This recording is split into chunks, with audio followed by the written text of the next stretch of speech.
Waggaa kudhan guutuuf xiqqoomatu naafaa.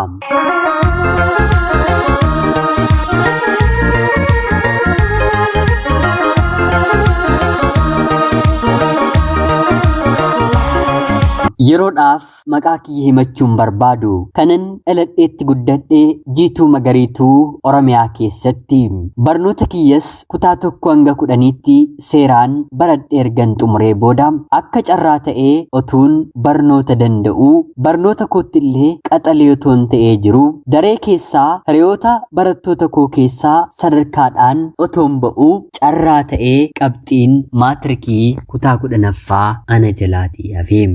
Jireenya kee keessatti guddaa wanti si gaddisiiseeru maalidha jettanii yoo na gaafattan anaan kutaa 10ffaatti dhabuu koodha. Haati koo rakkoon qabu irra deebisiitii qoramii bara dhufu darbuu ni dandeessaa jettee na kadhattus haa ta'uutii garuu kofeen hiriyoota koo biraatii hafuun koo baay'ee wanti natti dhagaameef lamuu lammataa garaa karaa mana barumsaa kanaatiin hin bahu jedheen haadha kootiin dideem. Sanaanis kolleejjiin barnoota Rift Vaalii aanaa keenya keessa ture isa galmaa'een barachuu ni galeem. Akkuma isa barachuu eegaleen immoo dhaabbanni miti mootummaa tokko leenjii gabaabaa kennee hojii qacarsiisuuf beeksisa yeroo baasu dorgomeen qormaata qorameen darbeen miindaa bareedduudhaan qacarameen barachaa hojjechuu jalqabeem. Wanti hundumtuu jireenya keenya keessatti ta'u akka fedha rabbiitiin mitiire hundumtuu fedha isaatiin karaa naaf qabatee. Jireenya kee keessatti eenyuun fakkeenya godhataa jettanii yoo na gaafattan anaaf haadha koodha. Fakkeenyi jireenyi kiyyaa haadha koodha. Kan isheen ijoollummaa kootti na gorsite natti dubbatte karaa na qabsiisteeniin jiraachaa jira. Gorsi ishee takkaafuu karaatti na qaanesseen beeku. Ani bifaan dubartii irri hedduun na filatu gaa'ilaafis ta'e jaalalaaf dubartii heddumminaan barbaadamtu miti. Inumaa hiriyoota koo dubartootaa biratti waa'ee ijoollee dhiiraa haasa'anii jirra taanaan jecha tokko yookiin immoo lama qofa dubbachuun hiriyoonni koo dubartootaa afaan na qabsiisu. Siinis dubartii jedhanii si jaallatu moo atis akka dubartiitti dhiiratti bareeddeeti dhiirri si jaalladhe jedhee sitti maraatamoo afaan kee qabadhu jechuun afaan koo na cubsiisu. Al takka wanta waaqayyo namaaf kenne itti gammaduun baay'ee barbaachisaadha. Har'a kanan ittiin waaqayyoon hin galateeffadhu bara ijoollummaa koo baran dogongoruu danda'u sanatti waaqni uumaan bareedduu na gochuu dhiisuu isaati. Bareedina jechuun koo kan bifaa kan irra keessaa malee laphee qulqulluu isa gadi fagoo isa eenyummaa ofii namatti dubbatu keessa namaa miti. Namni inumaa silumaa ni bareeda kan jedhamu keessa isaati malee allisaa. Yeroon kan jijjiiramu barri kan irra darbu har'a huuqqatee maaliin nyaattummoo kan jedhamu borimmoo furdatee maalatoo tarsa'uufi kan jedhamu ganamaa fi galgala fuula garaa garaa kan qabu kan namni ittiin nu madaalu garuu madaalliinsaa sirrii hin taanedha. Haati koo anaa waliin ijoollee 3 dubartii tokkitti anaa fi obboloota koo dhiiraa 2 godhateeti. Kan namatti tolu immoo hangafa ta'een mana haadha koo keessatti dhaladhe. Haadha koo waliin ani hiriyaadha yoon jedhe garaagarummaa umurii malee garaagarummaa dubbii yookiin immoo haasoon nu gidduu hin jiru.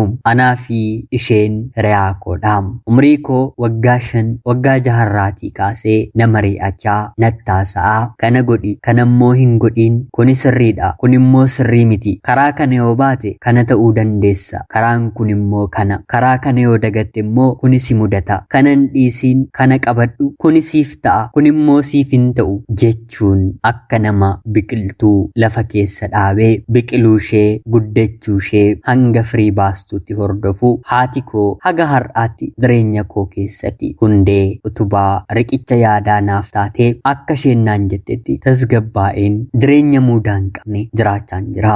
Ofii fakkeenya godhattee yeroo yeroo hundumaa kan na barsiistu jireenya ishee fi jireenya hiriyoota ishee namoota umurii isheetiin jiranidha. Akka tasaa ta'ee haati koo namoota aanaa keenyaa yeroo jalqabaatiif amantaa pirootestaantii fudhatanii keessaatii tokkodha. Abbaan koollee akkanumadha. Haa ta'uutii garuu akkuma anaa fi obboloota koo godhataniin abbaan koo mootummaa dargiidhaan maaliif amantaa kana barsiista jedhamee daandii gubbaarratti uummata biratti rasaasaan nama rukutamee wareegamee darbedha. Tarii nagaa har'aa mana keenyaatiif wareegamuun abbaa kiyyaa waaqa biraa kaffaltii beenyaa nuuf kennamaa jirudha jedhes al takka takkaan nan yaada. Isa qofaa otoo hin taane yeroo garaagaraatti namoonni hedduun dhimma kanaatiif gatii kanfalan magaala keenyattis ta'e addunyaa biraatti lakkoofsa hin qabaniin. Haati koo namummaa namoota waliin jiraattuun qofa otoo hin taane hariiroon isheen waaqa waliin qabdullee yaanni isheen dubbattu gorsi ishee kan namaa otoo hin taane kan waaqarraa namaaf kennamudha jedheen amaneen ijoollummaa kootii kaasee akkan fudhadhu kan na taasisedha. Anis yeroon guddadhu akka ishee ta'uun barbaada. Haga har'aatti garuu haga ishee humna dandeettii ogummaa ayyaana argadheen fuula waaqayyoo dhaabbachuu hin dandeenyeem jireenyumatu asiif achi na raasaa. Fuuldura waaqayyoo yeroo hundaa dhaabbachuufis ayyaana guddaa nama barbaachisaa. Abbaan koo erga boqotee booda mana yaalaa aanaa keenyaa keessatti qulqulleessituu taatee hojjechuun hanga beenyaa baatutti haati koo hojii qulqulleessummaatiin anaa fi obboloota koo nu jiraachisaa turte. Harki waaqayyoo wanta keessa jiruufi miindaa xiqqoo argattu kanarraatii otoon sassatiin harka 10 keessaa harka tokko otuu homaa irraatiin fayyadamin mana waaqayyootti waan baastuuf dhaladheen of bareen hanga har'aatti mana haadha koo keessatti waan tolu waan jiraatu malee waan cabu waan badu waan harraa'u mana keenya keessatti argeen beekum. Buddeenni mana namaa guyyaa 3 guyyaa 4 booddee bifa addaa baafata. Mana keenyatti garuu torban tokko otoo taa'ellee bifa addaa irratti hin argamu. Barakaa yookiin immoo eebba qaba. Keessummaan baadiyyaadhaas ta'e magaalaatii nutti dhufe waan itti dhiphannu hin qabnu. Namoonni hedduun erga abbaan koo boqotee xiqqaachuu miindaa haadha koos beekee haadha koo fi mana keenyaaf gaddus nuti garuu takkaafuu gargaarsa namaa feene hin beeknu. Hinumaa haati koo walitti qabdee obboloota ishee gargaarti. Ofiifuu maal qabdi? Dubartii jedhamtutu ogummaadhaan ayyaana waaqayyoon mana ishee seeraan jiraachisti. Erga abbaan koo boqotee waggaa 2-3 booddee heerumiitii gaa'ela dhaabbadhu ati bari ijoolleedha yeroo jedhanii firoottanii fi obboloonni ishee darbee immoo obboloonni abbaa kiyyaallee yeroo kadhataniini kanaa ol kanaan booddee maal arguuf maal beekuuf ijoollee kooti abbaa biraa fideen dhukkuba biraa jireenya koof hin dabaladha. Heerumnis gaa'ellis takkumaa kan jalqabaa kuni nagaheera. Eeyyama isaatiin waaqayyo abbaan manaa koo ofitti fudhateera. Abbaan manaan koo immoo ana bira jiraachuu isaarra abbaa isaa bira jiraachuutu isaaf tola. Filatee ergannaa achi deemee anis hawwiin koo ganamaa fi galgala waamicha kabajaa kana fudhachuudha malee dhiira biraa waameen jireenya koo irratti mata duree haaraa hin banu jettee dubartii diddeedha. Haati kanaa olii argamuu ni dandeessire. Haadha kana hin qabaam. Dubartii taatee kan hin qoramne hin jirtuuti. Ani heddumminaan qoramuu kan hin jalqabe kolleejjii seeneen hojii argadheen bakka ittiin jiraachuu jalqabedha. Ana waliin dubartoonni 3 qacaramanii jiru. Dubartoonni kun 3 bifaan boca qaamaan uffannaadhaan dachaa hedduu anaatiin caalu. Ani fuula koo dhiqadhee waan hin qabu irratti qulqullina koo eeggadhee jennaan dibata biraatiif urgooftuu qaaliitiif qalbii koo hin kakaasu. Isaan garuu miindaa isaanii fudhatanii jennaan faashina uffata dibata rifeensa namtolchee fi kanneen kana fakkaatanii bituuf ariifata godhatu. Kana keessatti namoonni nu waliin hojjetan immoo magaala biraarraatii kan dhufan kanfaltii miindaa bareedaallee kan argatan nu biratti miti. Akkuma magaala keenyaatiyyuu namoota jireenya gaarii jiraachaa jiran jedhamanidha.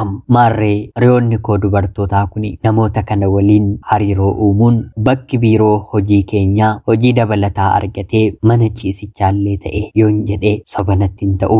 Saalfiin qaaniin jedhaniin tokkollee isaan bira hin jiru.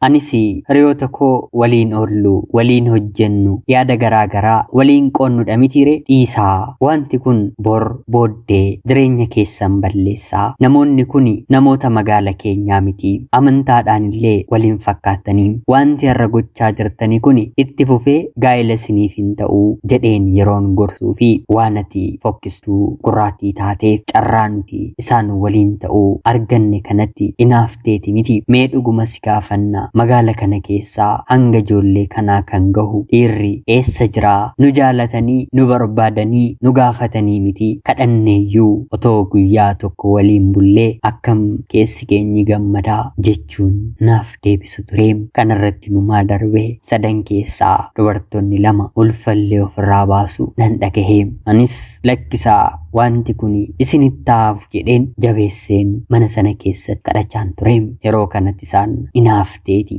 garagalanii si ilaaluu dadhabanii miti. Dhiira janqabnetu siin ilaala malee dhiirri ija qabu fayyaa qabu siitiin hin ilaalu, uumaatu si balleesse carraa keedhaa jedhanii naaf deebisu ture. Mana hojii kana keessa hangam baradhee xumurutti hojjechaan ture. Guddinni illee yoo dhufu namoota kana waliin hariiroo akkanaa waan hin qabneef ani garagalanii anaatiin hin ilaalanii. Inumaa yeroo garaagaraa irratti hiriyoonni koo kun akkanani hojii hin dandeenyee fi isaanitti naafu godhanii waan haasa'aniif gadi na deebisaa dhumarratti barnoota koo xumureen ofii mana hojii kana akkan dhaabu na taasisaniiru. Hojiin dabalataa bakka tokko deemuu yoo dhufu anaaf hin kennamu. Sababiin isaa immoo ani hojjettoota kanaaf waan isaan fedhii foonii narraa barbaadan gochuu hin danda'u. Wanta uumamni na diduuf otoo hin taane qalbii haati kiyyeetiin na hojjettedha. Dubartiin kabaja ishee waliin yoo turte, kabaja isheetiin abbaa manaa ishee yoo argatte isaaf qofa misirroo otoo hin taane waaqarratti illee yeroo hundumaa akka misirrootti ilaalamti. Manni ishees eebbifamaa ta'a, ijoolleen ishees ni eebbifamu, jireenyi ishees nagaa kan qabaate ogeettii taati. Dubartiin immoo dhiira argatteef miila ishee bantu, dhiira argatteef hidhii isheetti kennitu, hanguma dhiira lakkoofteen jireenyi ishee ni bittinnaa'a, nagaan argatu. Ijoolleen godhate halkan dhalatan irraatii kaasee mana ishee jeequu jalqabu. Nagaa barbaacha, tasgabbii barbaacha waa meeqa keessa seenti. Mana jechuun dubartiidha, dhiira miti. Manni dhiiraa diidha. Dhiiraaf manni tolee jennaan diinnis ni tola. Dubartiif garuu ganama yoo toledha galgalli ishee tolaa jettee na gorsiti. Keessumaa kabaja durbummaa koo akkan eeggadhuutiif dhiira kam waliin iyyuu harka koo gateettiin rakka waliin goone, miila koo dabarseen miila isaarra kan goone baay'ee na akeekachiisti. Sana qofaa otoo hin taane yeroo tokko yeroon kutaa 10 baradhu bara sana uffannaan surreen illee hagas maratti hin jiru. Dubartoonni tokko godhatanii jennaan anis godhe malee jedheen bitachiifadheen uffadheen ture. Haa ta'uutii garuu haati koo kanarree narratti hin jaallattu. Dubartiin boca ishee baastee qaama ishee of argisiistee jennaan jalqaba budaa taatee kan of nyaattu mataa isheeti. Yeroo of ilaaltu boci qaama ishee gaarii akka isheen of jaallattu kan taasisu yoo ta'e, qaamni ishee waaqa ishee ta'ee yeroo hunda gaggaragaltee of ilaalti. Yoommoo qaamni ishee bareedaa hin taane yaa Waaqayyo maaliif akkana gootee na hin uumne jettee waaqaan komati. Kun immoo of nyaachuudha. Budaa ta'anii qaama ofii nyaachuudha. Kan waaqni harka isaatiin eebbisee tolchee uume irratti komii dhiyeessanii yaada fayyaalessaa otoo hin taane yaada seexana namarratti kaasu qalbii ofii keessa bulchuudha. Fuullee keessatti heddumminaan of ilaaluun illee gaarii miti jettee na dhorkaa turte. Yeroo sanaatiif naaf hin galle ture. Waggaa 2 uffata kana godheen ijoolleen dhiiraa hanga darbanii naannoo teessuma kiyyaa rukutanitti daandii irratti haga na arrabsanitti na geessisee ture. Booddee garuu waanumti haa ta'u jetteeyyuu sirriidhaayee jedheen uffata yeroon jijjiirradhu simboo namaa otoo hin taane simboo hafuura qulqulluu sodaa waaqaa of keessaa qabu naaf guuteen argadhe. Kanaan barnoota koo kan kolleejjii baradhee eebbifameen hojiillee achuma waajjira maamaadaa aanaa keenyaa keessatti battaluman argee. Kanaan booddee kan jirummoo gara gaa'elatti seenuudha mitiire. Akka tasaa ta'ee waggoota 4 na dursuun barnoota digirii isaa eebbifamee waajjira aanaa keenyaa keessatti hojjechaa kan jiru dargaggeessi tokko haala koo hubannaa koo jaallatee bakka ani oolu ta'e jedhee na waliitiin ooluu jalqabe. Natti siqees na haasofsiisuun akkuma dhiironni kaan gaaffii jaalalaa dhiyeessan yeroo naaf dhiyeessu Ani deebiin koo yeroo jaalalaa otoo hin qabaadhee natti tola. Haa ta'uutii garuu amma anarraatii kan bareedu gaa'iladha. Waaqayyoon sodaadha yoo ta'e gaa'ila qofa yoo barbaadde miila kee ana waliin kaasii. Kanaan ala garuu bakka tokkotiyyuu si waliin dhaabbachuu si waliin argamuuf keessa kootii ani eeyyamamaa miti jedheen yeroon deebisuu fi torbee tokko na duraatii badee torbee booddee eeyyeen gaa'ilan barbaadanaa jedheen. Kanaan maqaa masaallee seeraan otoo hin beekiin maatiin isaallee eenyu akka ta'an bakki dhaloota isaallee bakka kam akka ta'e otoo hin beekiin nama waan na ta'e qofa gaa'ilaan waliigallee jaarsa ergatee seera qabeessaan turtii baatii 3 qofa hariiroo jaalalaatiin erga waliin turree booda gaa'ila dhaabannee. Yeroo kanatti miinjee koo kan ta'an hiriyoota koo dhaabbata miti mootummaa keessa waliin hojjennu ture.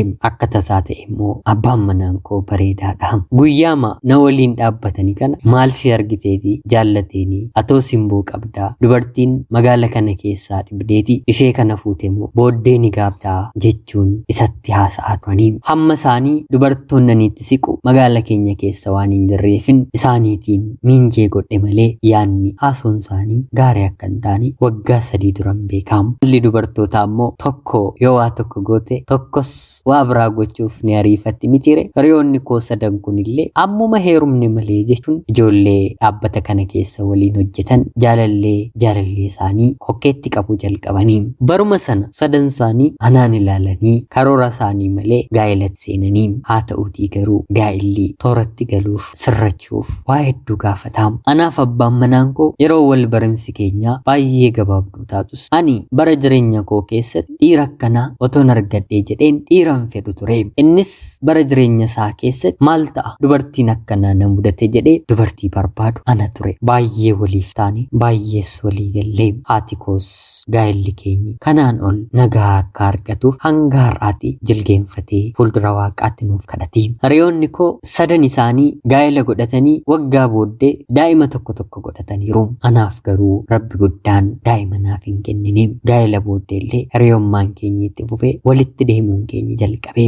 Isaan akka ija namaatiin yeroo ilaalamu jireenya gaarii jiraatu. Miindaan abbaa manoota isaaniis yeroo sanatti qarshii guddaa 6,000 ture. Miindaan kan koo kan abbaa manaa koo walitti ida'ame 2,300tu harka keenya gahaa ture.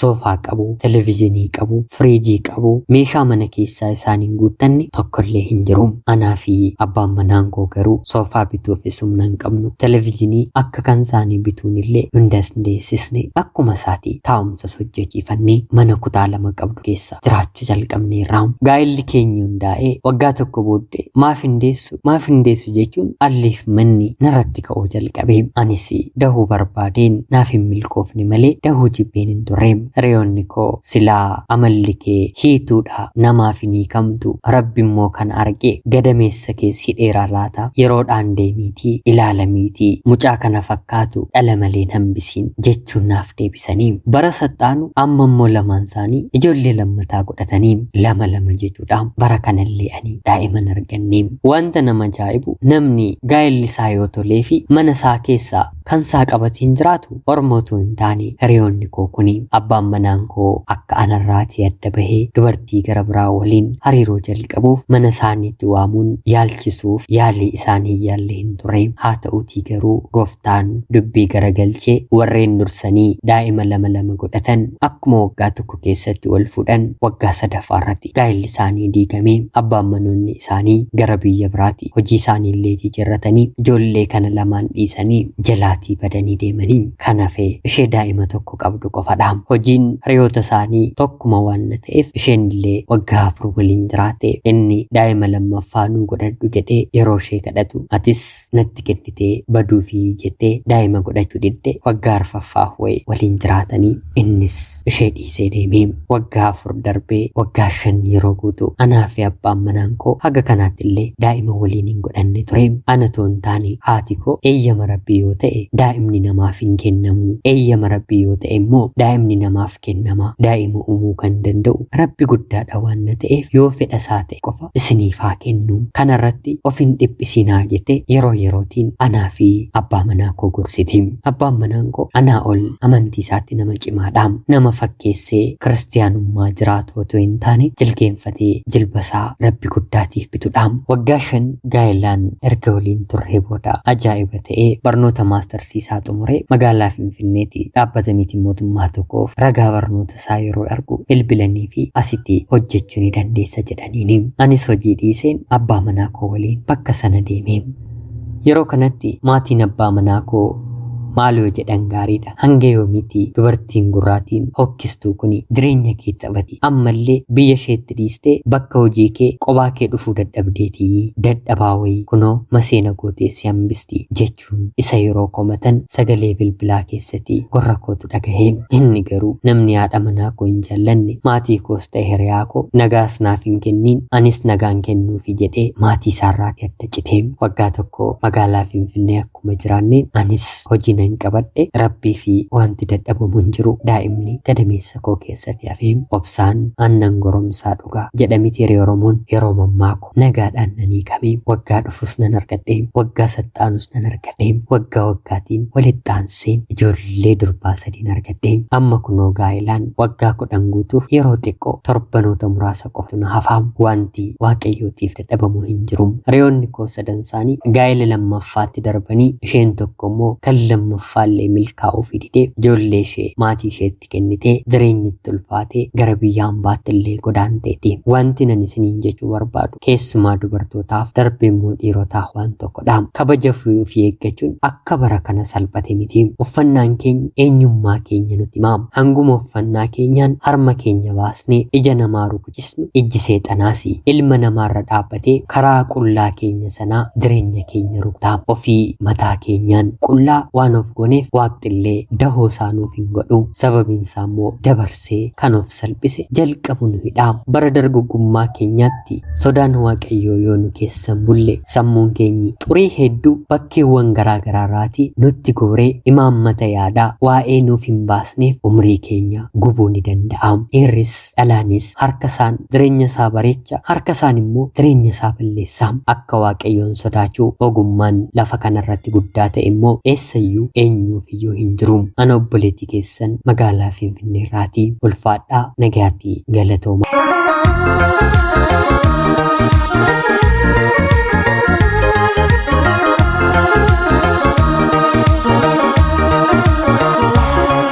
Yoyyaa shamaa akkam jirtu kabajamtootaaf hordoftoota qophii keenya. Nagaaf jaalalli tokkummaan bakka jirtan hundaatti hunda keessaniif yaa ta'u jecha guyyaa irraallee seenaa ajaa'ibaa baay'ee nama barsiisu obboleettiin keenya tokko nuuf qoodde nuuf barreessite siniif dubbiseen hin kaa'amu. Akka isinirraa barattaniif hubannoo cimaa tokko irraa argattan homaa shakkii tokkollee hin qabu. Obboleettii keenya seenaa kee kana nuuf qooduu keetiif guddaa galatoomi jecha kabajamtootaaf hordoftoonni qophii keenyaa seenaa ishee dhageeffattan immoo waan irraa barattan waan irraa hubattan komentii jalatti barreessaa jecha qophiin sa'aatii kanaaf siniif qabadheen dhiyaadhe kanuma fakkaatti. Qopheessuuf qindeessuun isii waliin kanan ture ani Gammachiis Tashoomeedha. Seenaa barsiisoo fi bashannansiisoo gara biraatiin haga walitti eegnutti bakka jirtan maraan turtii gaarii.